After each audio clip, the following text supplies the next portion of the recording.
میری کچھ پرانے دوستوں سے ملاقات ہوئی. ہم ایک ساتھ قطر آئے تھے یا کچھ آگے پیچھے، اور اس میں کچھ دوست میرے ایسے بھی ملے جو مجھے پہلے سے جانتے تھے. حیدرآباد سے ان سے دوستی تھی.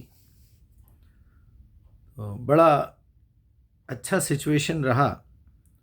تو میں اس محفل کی ایک خاص بات آپ لوگوں کے ساتھ شیئر کرنا چاہتا ہوں. آج بڑی عزت، بڑے اکرام کے ساتھ مجھے بلایا گیا. میں گیا اور جس جگہ دعوت تھی سب ملے، بڑے عزت سے ملے. کچھ نئے لوگ بھی وہاں پر تھے.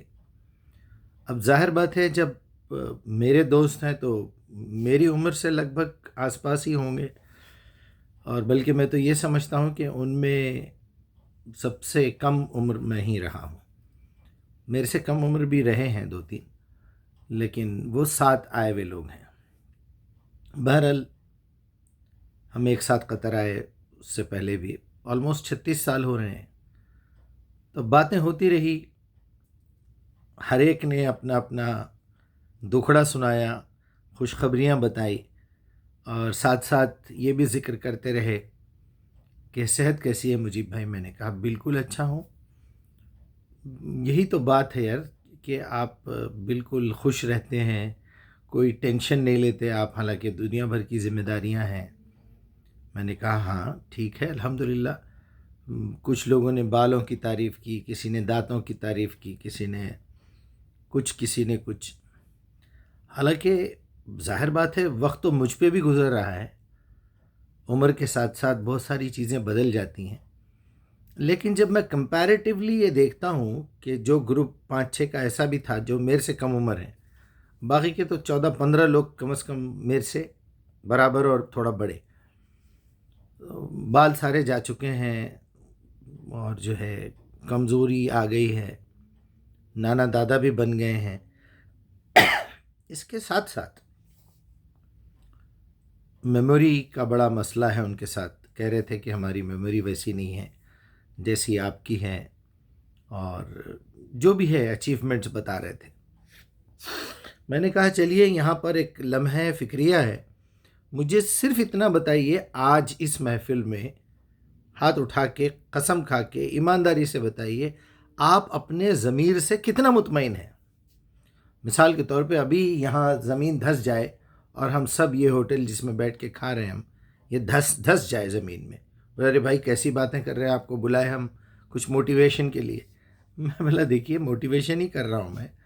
اگر یہ پورے کے پورے دھس جائیں اور ہماری سب کی موت آ جائے، آنا ہی ہے نا کبھی بھی، یا قیامت آ جائے چلو، تو کیا آپ اس بات پہ تیار ہیں؟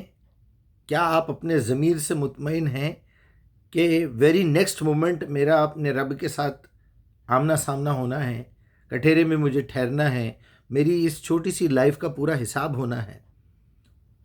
انہوں نے بتایا آلموسٹ ایک یا دو بندے اس میں ایسے ہیں جس نے اپنا گھر نہیں بنایا، بلڈنگ نہیں بنائی، باقی سب کے گھر بنے ہوئے ہیں الحمدللہ. سب نے حج کیا ہوا ہے، سب نے اپنی ذمہ داریاں اٹھائی ہوئی ہیں، بینک بیلنس ہے، بیویوں کے پاس، سب کے پاس سونا ہے، زمینیں ہیں، فارم ہاؤسز ہیں، بلڈنگیں بنی ہوئی ہیں، کرائے آ رہے ہیں ماشاءاللہ، اللہ اور برکت دے. لیکن یہاں آ کے وہ کہہ رہے ہیں کہ بھائی وہ جو اطمینان قلب ہے وہ ہمارے پاس نہیں ہے. وہ جتنا آپ ٹینشن فری گھومتے پھرتے ہیں، ہم یہ دیکھتے ہیں کہ ہم ایسا نہیں رہ سکتے. یہ ایج میں آنے کے بعد بھی، اتنا سب کچھ ہونے کے باوجود بھی، اتنی ذمہ داریاں رکھ کے آپ کم سے کم 14-15 لوگوں کے اکیلے ریسپانسبل پرسن ہیں آپ. تو آپ اتنا پھر یہ سب کیسے؟ تو میں نے کہا دیکھیے اب آپ کی بھی زندگی گزری، میری بھی زندگی گزری. ٹوٹل آپ کہنا یہ چاہتے ہیں کہ ہمارا جو وقت گزرا، ہماری جو عمر گزری ہے، اس میں ہم نے اپنے وقت کا کیا استعمال کیا؟ آپ نے کیش کیا وقت کو، ٹھیک ہے الحمدللہ. آپ نے پیسے کمائے، غریبوں میں بھی دیے ہوں گے، اچھے کام بھی کرے ہوں گے، نماز کی پابندی بھی کرے ہوں گے آپ، سب کچھ ٹھیک ہے بھائی، اچھے شریف آدمی ہیں آپ، ٹھیک ہے. آپ حرام کی کمائی نہیں کمائے، کچھ نہیں. اب یہاں گلف میں آئے ہیں، آپ جاب کر رہے ہیں، اچھی خاصی آمدنی ہے. جاب میں بھی کچھ لوگ چوریاں کرتے ہیں، سامان چراتے ہیں اور ہیرا پھیری بھی کرتے ہیں، ٹھیک ہے، وہ بھی کچھ لوگ تھے اس میں، اور باقی کچھ لوگ آئے بھی نہیں تھے.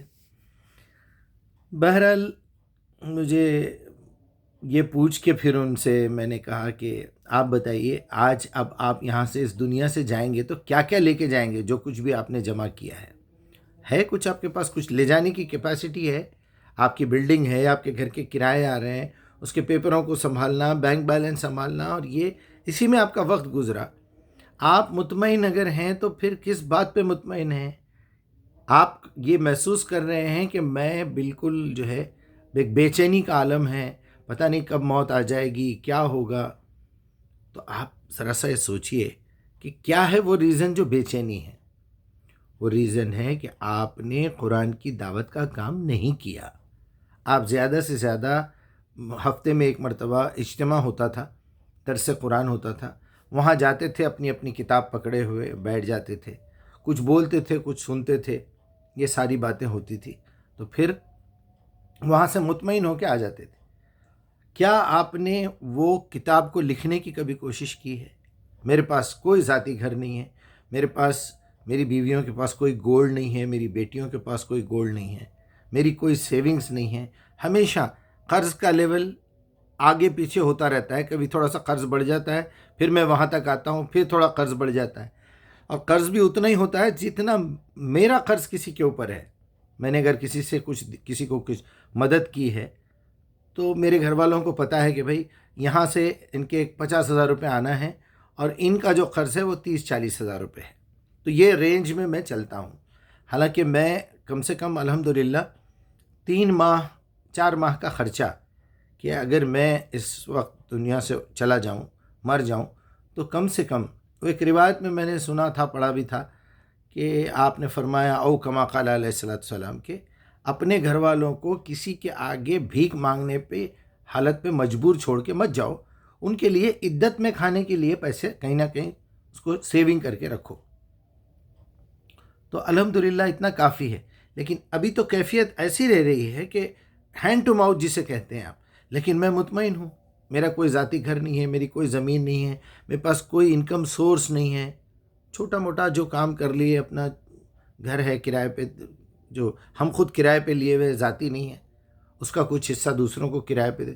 غرض یہ آج جو بات میں آپ سے بتانا چاہ رہا تھا، دیکھتے دیکھتے 60 سال نکل گئے، سب کے گزر رہے ہیں، اچانک جانا پڑا تو یہ جسم کا یہ کپڑا، یہ سارے موبائل، یہ سارا پرس، یہ بیگ، سب کچھ رہ جانا ہے، یہ اینک بھی نکال لی جائے گی، کپڑے اتار لیے جائیں گے۔